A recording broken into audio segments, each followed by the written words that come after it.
मधनं उद्ध्वस्त करण्याचं काम अनेकांनी प्रयत्न केलं. सत्ताधारींच्या बुडाखाली आग लागली.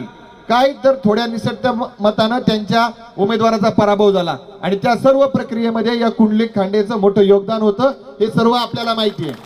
त्या तुतारीच्या खासदाराला माझं सांगणं आहे, त्या तुतारीच्या खासदाराला माझं सांगणे, विरोधी पक्षातल्या लोकांनी देखील स्वतःचं राजकीय अस्तित्व दावणीला लावून या अशा लोकांनी तुझ्या पाठीमागे ताकद लावली तेव्हा तू खासदार झालेला आहेस.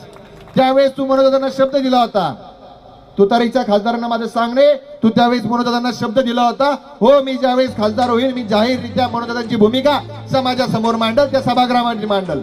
त्यानंतर पहिलंच भाषण दुसरा खासदार करत असताना तो दुसरा खासदार म्हणतो 50%च्या वरती मराठा समाजाला आरक्षण मिळालं पाहिजे, इतर समाज दुखावला गेला नाही पाहिजे. आणि हा आपण मराठा समाजाचा खासदार जो निवडून दिला तो असा बेंच वाजवतो. मला मनोजदादांना म्हणायचे, मनोजदादा ज्या व्यक्तींवर आपण विश्वास ठेवला, ज्या व्यक्तींवर आपण विश्वास ठेवला ती व्यक्ती सभा